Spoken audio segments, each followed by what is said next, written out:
Hello friends, welcome to yet another session on UGC Net JR of English from Classics Audio. Today we are going to discuss the life and major works of Samuel Taylor Coleridge, the famous romantic poet. To get more PDF notes, MCQs and other details, feel free to join to our WhatsApp study group by clicking on the link provided in the description box of this video. So without wasting much time, let's get started. Poet, critic, and philosopher of Romanticism, youngest son of the vicar of Ottigny, he was destined for the church.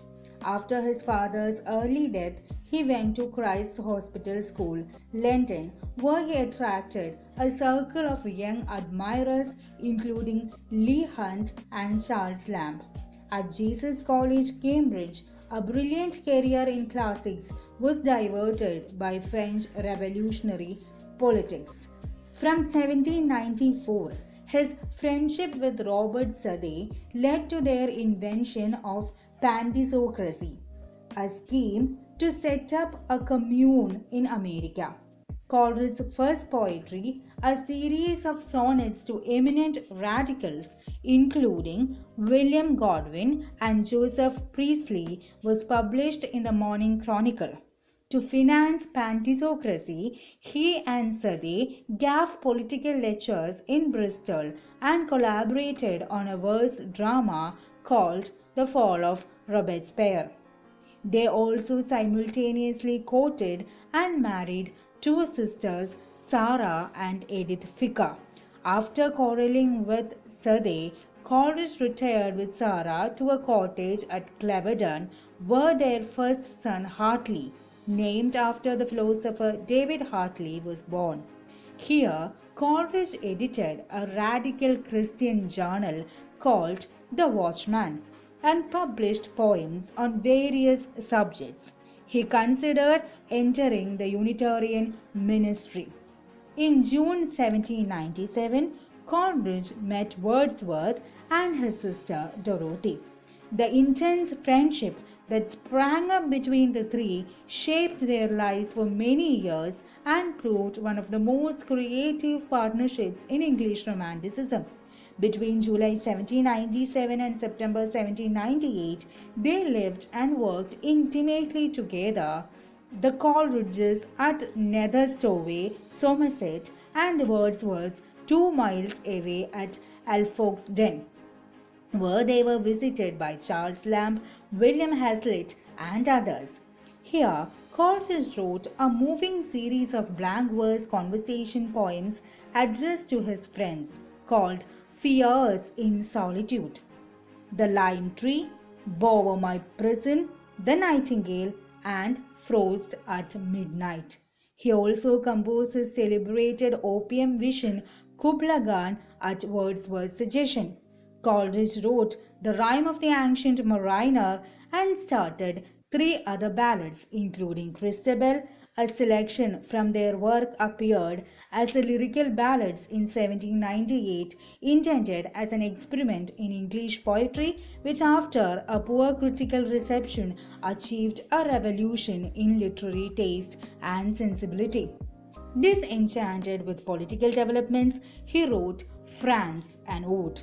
Coleridge now turned towards Germany, where he spent 10 months partly in the company of the Wordsworths, studying Immanuel Kant and Schiller. Returned to London, he translated Schiller's verse play Wallenstein, wrote for the Morning Post, and first began to plan a great work on metaphysics. In 1800, he moved to the Lake District with the Wordsworth, but his marriage was increasingly unhappy and he had fallen disastrously in love with Wordsworth's future sister-in-law, Sarah Hutchinson, as recorded in the poem Love and other Asra poems. His use of opium became a crippling addiction. Many of these difficulties are examined in the brilliant and emotional poem called Dejection an Ode in 1802. During these years, he also began to compile his notebooks, daily meditations on his life, writing, and dreams, which have proved among his most enduring and moving works. In 1804, Coleridge went abroad alone. He worked for 2 years as secretary to the governor of Malta and later travelled through Italy. In 1807, he separated from his wife and went to live with Wordsworth and Sarah Hutchinson. Then, here, Wordsworth first read him the poem to Coleridge, which became the prelude later. In 1808, though ill, Coleridge began his series of lectures on poetry and drama, which he continued over the next decade to audience including John Keats and Lord Byron, and which, as his Shakespearean criticism, introduced new concepts of organic form and dramatic psychology. In 1809 to 10, he wrote and edited with Sarah Hutchinson's help a second periodical called The Friend. The intellectual effort, combined with the struggle against opium, shattered his circle of friends. Sarah left for Wales, Dorothy grew estranged, he quarrelled irrevocably with Wordsworth, Coleridge fled to London, where between 1811 and 1814 he was on the verge of suicide, sustained only by his friends the Morgans. His play Remorse, a melodrama of the Spanish Inquisition, was a critical success. After physical and spiritual crisis in the winter of 1813-14, Coleridge rediscovered his Christian beliefs, admitted his opium addiction, submitted himself to a series of medical regimes and began to write again. To this spirit belonged the prose commentary printed in the margins of the Ancient Marina. His essay on the principles of genial criticism, adapted from Kant, and his Biographia Literaria, published in 1817, a major work of poetic criticism, philosophy, and autobiography. In the spring of 1816, Coleridge found permanent harbour in the household of Dr. James Gilman. His by now almost legendary reputation among the younger romantics was assured by Christabel and other poems, which included for the first time Kubla Khan and the Pains of Sleep. It was published partly through Byron's influence. Sibylline Leaves collected poems was published in 1817. Sapolia in 1817. He became the center of a new circle of young disciples. Thomas Carlyle christened him as the Sage of Highgate, and Charles Lamb dedicated the essays of Elia to him, described him as an archangel, a little damaged. His aids to reflection had a fruitful influence on John Steering, Charles Kingsley, and young Christian socialists, while his Church and State was taken up by Matthew Arnold and John Henry Newman. Coleridge's later works and unpublished lectures develop his critical ideas concerning imagination and fancy, reason and understanding, symbolism and allegory, organic and mechanical form, culture and civilization. The dialectical way he expresses them is one of the clearest debts to German Romantic philosophy. His final position is that of a Romantic conservative and Christian radical. He also wrote some haunting late poems: Youth and Age, Limbo, Work Without Hope, and Constancy to an Ideal Object. He died of heart failure. The last echoes of his inspired conversation were captured in Table Talk. Coleridge has been variously criticized as a political turncoat, a drug addict, a plagiarist, and a mystic humbug, whose racket career left nothing but a handful of magical early points. But the importance of his highly imaginative criticism is now generally accepted, as is his position with Wordsworth as one of the two great progenitors of the English Romantic spirit. The modern editions of his letters, 6 volumes between 1956, 1871, and his notebooks, 5 volumes between 1957 to 2002, have been essential to the reassessment of his creative works. Now let's move to the discussion of some of the major works written by Samuel Taylor Coleridge. We have mentioned a term called Pantisocracy, a commune started by Robert Southey and Samuel Taylor Coleridge in 1794 and 95. This is to establish an egalitarian commune of 6 families in America based on a joint stock farm. The scheme ended when Southey, to Coleridge's horror, suggested that Pantisocrats should keep servants. Frost at Midnight is a blank verse poem by Coleridge written at Neather Stowaway, Somerset in February 1798. Addressed to his sleeping child Hartley, Coleridge meditates on the poet's own boyhood and magically evokes the countryside, ending on a note of rare and thrilling happiness. Kubla Khan, subtitled A Vision in a Dream, is again a poem by him published in 1816. Coleridge took opium and fell asleep when reading a passage in Parcha's His Pilgrimage. Relating to the Khan, Kubla, and the palace that he commanded to be built, he claimed that on awakening he was conscious of having composed in his sleep 200 or 300 lines on this theme and eagerly began to set down the lines that form his fragment. He was then unfortunately interrupted by a person from Prologue, and on returning to his task an hour later found that almost the entire remainder of the poem had slipped from his memory. The poem consists of a series of potent visionary images suggesting themes of eternity and change. Alf, the sacred river flung up in a tremendous fountain, Khan's stately pleasure dome, great caverns, and the sunless sea. Within the gardens of the pleasure dome are growth and sunlight and color.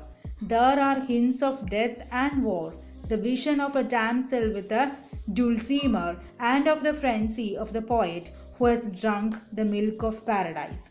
Coleridge thought the poem a psychological curiosity and vigorously defended poetic images just on the consciousness.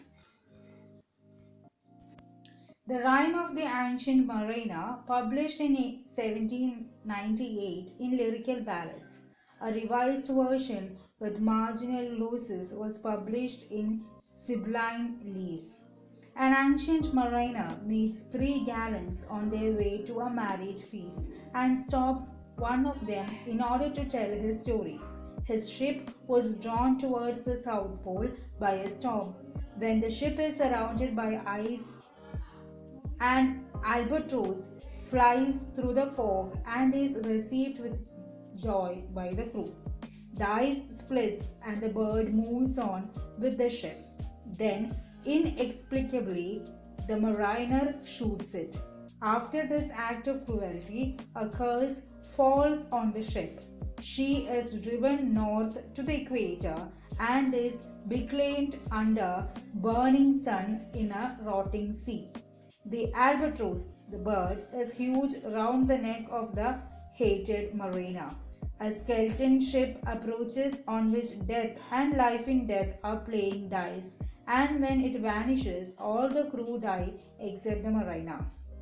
Suddenly, watching the beautiful of the water snakes in the moonlight, he blesses them, and the albatross falls from his neck. The ship sails home, and the mariner is saved. But for a penance, he is content to travel from land to land and to teach by his example love and reverence for all God's creatures. Lyrical Ballads, a collection of poems by William Wordsworth and S.T. Coleridge, of which the first edition appeared in 1798 and second with new poems and a preface known as the 1800 edition in January 1801 and a third in 1802. The book is a landmark of English Romanticism. Coleridge's contribution to the first edition were The Rime of the Ancient Mariner, The Foster Mother's Tale, The Nightingale, and The Duncan. Wordsworth's included ballads and narratives such as The Thorn, The Idiot Boy, The Simon Lee, The Old Huntsman, and more personal poems such as Lines Written in an Early Spring and Lines Written a Few Miles Above. Tintern Abbey. This appeared with a brief advertisement by Wordsworth starting his theory of poetic diction. His views were expanded in his important preface to the second edition and again in 1802. The poems themselves, with their low subjects and language and their alleged banality and repetitions, were much ridiculed. The second volume of the second edition added many Wordsworth's most characteristic works, including the so-called Lucy poems, the Old Cumberland, Banker, and the Michael, a Pastoral. Remorse is a play or a tragedy written by Coleridge in 1797. The story, set in Granada at the time of the Spanish Inquisition, tells of the slow corruption of the character of Osorio, a man who supposed himself strong but who is gradually led by temptations and events into guilt and evil. Biographia Literaria, a work of philosophical autobiography and romantic literary criticism by Coleridge, published in 1817. Part 1 is broadly autobiographical, describing Coleridge's friendship with Robert Southey and with the Wordsworth as stowaway, and going on to trace his struggle with the dynamic philosophy of Immanuel Kant, Fichte, and Schelling in Germany. The narrative is gradually overwhelmed by romantic metaphysics. Chapter contains his famous distinction between fancy and imagination. Part 2 is almost entirely critical, attacking Wordsworth's preface to the lyrical ballads and then marvelously vindicating the poetry itself. Coleridge concentrates on the psychology of the creative process and propounds new theories on the origins of poetic language, meter, and form as the interpretation of passion and will. Other chapters discuss the poetry of Shakespeare, Milton, Samuel Daniel, George Herbert, and others as exemplary of true imagination and the language of real life. The book gives some impressions of Coleridge in full conversational flight. Aids to Reflection is a religious and philosophical treatise by Coleridge, published in 1825. Intended primarily as a religious guide to young men and a work of biblical scholarship, it stresses on the importance of Christianity as a personal revelation. Another main object was to develop further his famous distinction between reason and understanding, originally drawn from Kant as a source of respectively of moral and prudential action. The massive and frequently Shavuotic footnotes contain much fascinating literary material such as discussion of symbolism and metaphor. Yes guys, before we winding up, I'm once again reminding you to join to our WhatsApp study group for UGC NET JRF English for MCQs, other PDF notes, and more details on our video lectures uploaded in this channel. We have also uploaded a couple of audios regarding UGC NET JRF English previously in the channel. All these videos are available in the form of a playlist in the I button above the video. So please go through it. Kindly subscribe the channel and be a part of Classics Audio Fraternity. Thank you.